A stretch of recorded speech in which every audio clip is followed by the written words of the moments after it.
The Omicron variant has swept across the country, creating a record surge of COVID-19 cases. And we've been particularly hard hit right here in New York City with a 7-day average of over 33% of COVID tests coming back positive. So let's bring in now the city's doctor, as he's known around here. People know the name and the face, Commissioner of New York City Department of Health, Dr. Dave Chokshi. Thank you for being with us once again. And we keep talking about these numbers and the daily cases and the percentage that the robot just mentioned there.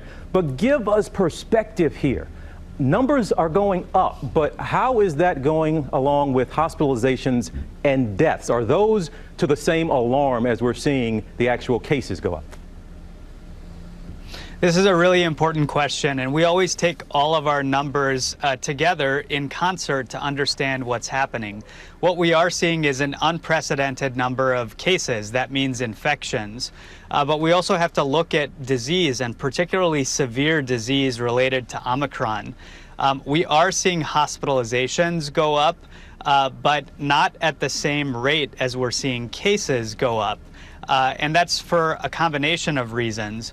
One is our high rates of vaccination here in New York City, because that confers protection, particularly against severe disease.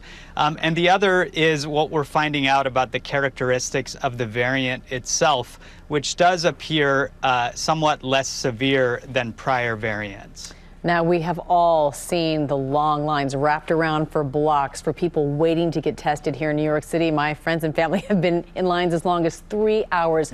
What are you doing to try and alleviate those wait times? And talk about the importance of testing in all of this.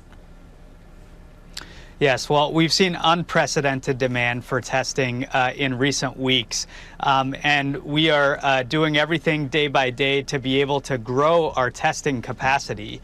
New York City already does more testing per capita than just about any other place in the country and perhaps the world. But we're bringing online additional testing sites. We've added over 60 sites just in the last 2 to 3 weeks, for a total of 160 testing sites across the city that are doing over 160,000 tests per day. We're also adding rapid tests as soon as we get them into New York City. We're distributing them through those same sites, as well as bringing them to places like schools and other parts of the community where we know they will make the most difference. You talk about those rapid tests. We know there's an incredible demand, but what's the supply like? Is that really difficult still getting your hands on them? And how is that going to have an impact on schools? Schools just started back here in New York, 1 million kids, trying to keep those classes open. Yes, the supply has been tight over the last few weeks with respect to rapid tests, but we have been able to procure a supply here in New York City, particularly to support school reopening. This is the first day of school, and I'm really proud that we're bringing our schools back in a way that is as safe as possible. We brought 1.6 million test kits and actually distributed them within a matter of days to all of our school buildings to be able to support both staff as well as students to get tested. New York City has a vaccine mandate for people holding public sector jobs and now private businesses as well. That went into effect last month. We know that Mayor Adams is going to continue that plan. Is there any evidence yet that this mandate has been effective in any way? Yes, absolutely. The numbers speak for themselves. 73% of all New York City residents, that includes kids, are now fully vaccinated. And when you look just at adults, we're approaching 84% of all adults who are fully vaccinated. That's 6 million New Yorkers, and we're now at 2.1 million additional or booster doses that have also been administered in New York City.